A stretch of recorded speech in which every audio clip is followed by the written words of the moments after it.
Alright guys, welcome back to Underground Science, and in this video we're going to be talking about the intrinsic pathway of blood coagulation. Alright, so the coagulation cascade. So the coagulation cascade, alright, and it's going to be the intrinsic pathway in particular. So the intrinsic pathway is actually one of the two main pathways, and we also have another small pathway that we call the converging or common pathway. But in this video, we'll look at the intrinsic pathway of blood coagulation.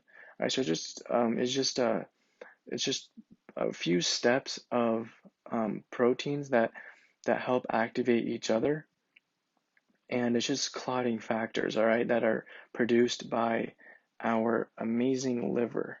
All right, so our amazing liver right here. So that does not look like a liver. Never mind. Well, let me go and draw that better. All right, wait 1 sec. I'm going to draw that better. So it's produced, all our clotting factors are produced mainly by our liver.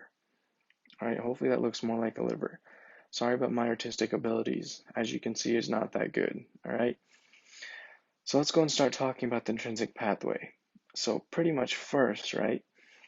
First, we have this clotting factor that's called factor 12.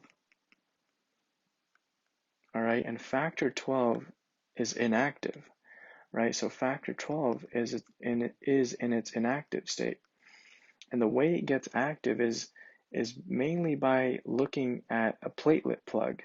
All right, so we'll talk about a platelet plug in a future video, but pretty much if you cut a blood vessel or something by accident, right, then the injured endothelial cells on the blood vessel will then attract proteins that are produced by the endothelial cells that are bound to the collagen outside it. All right, and I promise I'll make a future video on this where how platelet plug forms, right, about our von Willebrand's factor and glycoproteins, the receptors on it, and all that good stuff.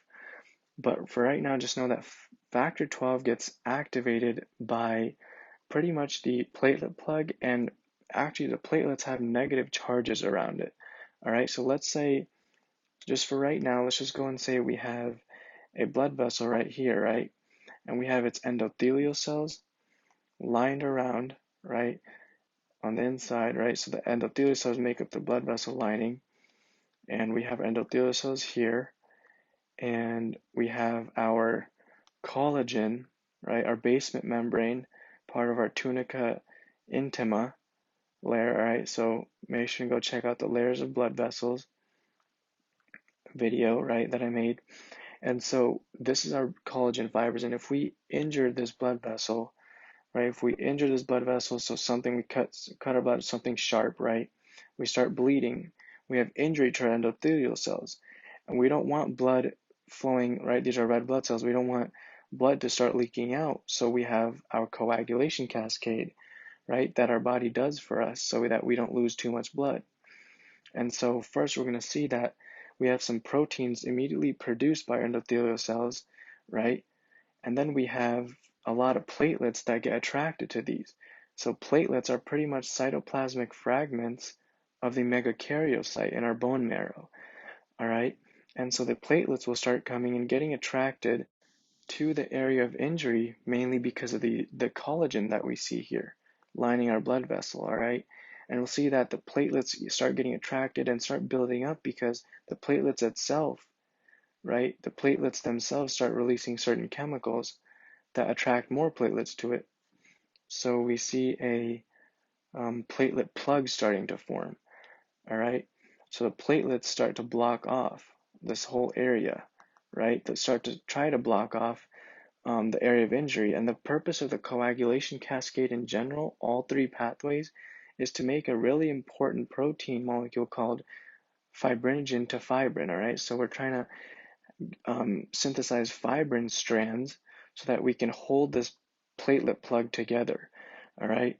So this platelet plug doesn't dissociate and go somewhere else, right, as a clot, which is dangerous because it could lead to a heart attack or stroke. So the fibrin that we produce at the end will hold all this whole platelet plug as a general together and help seal off the injury better.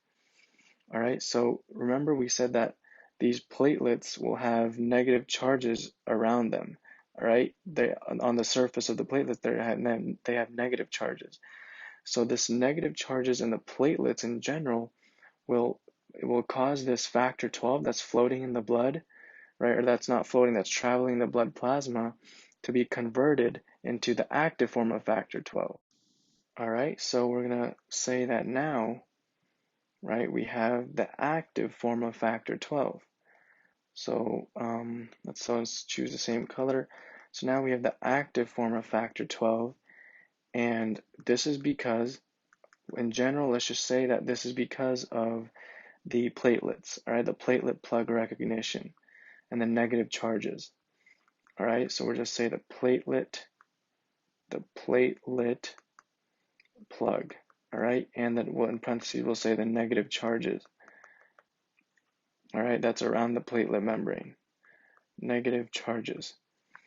All right, so that happened, right? So now we have the active form of factor 12. Now that we have the active form of factor 12, the active form of factor 12 is then going to act on the inactive form of factor 11. So we have factor 11 also traveling in the blood, right? Factor 11, and these are all called clotting factors, all right? So the factor 11 is inactive, and factor 12 will then activate the crap out of factor 11 and turn this person into, so I'm going to go and say, into the active form of factor 11. All right, so now you can see it's a cascade of events, as now it's happening like pretty much like the domino effect. All right, it's just activating. So not activating, we're supposed to write active. All right, so the active form of factor 11.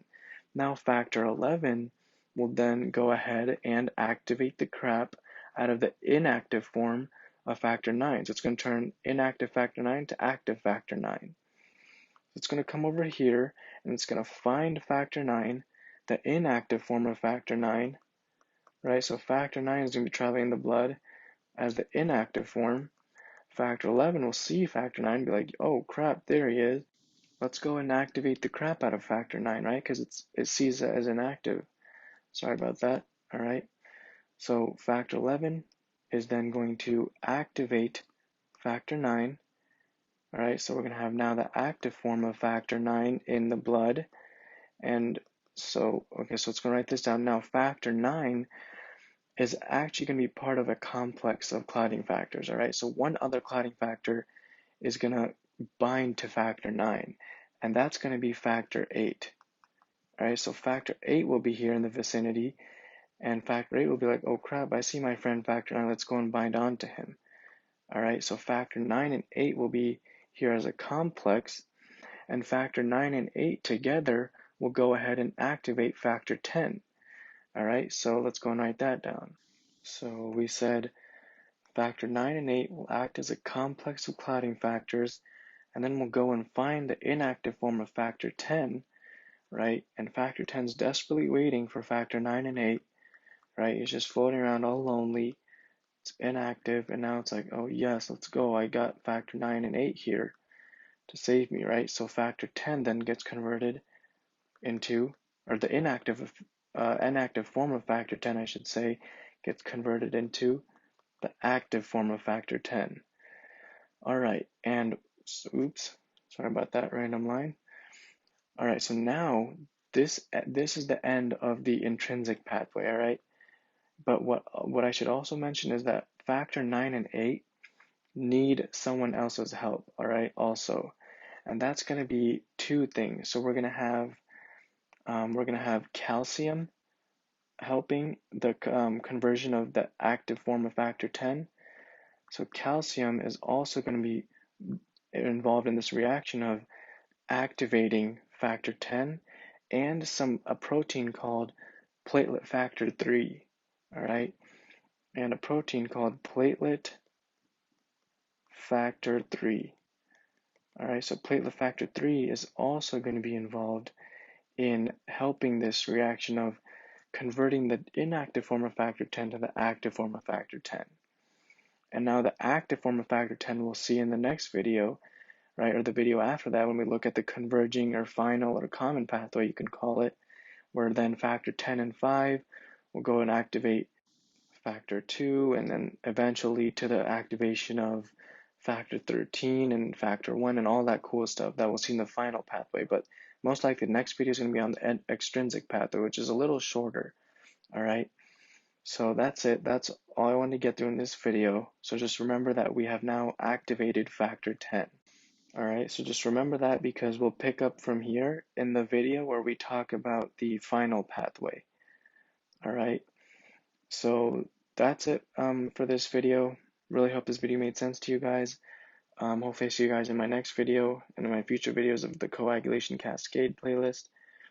And yeah, so don't forget to hit that notification bell, like, and subscribe, and see you guys later.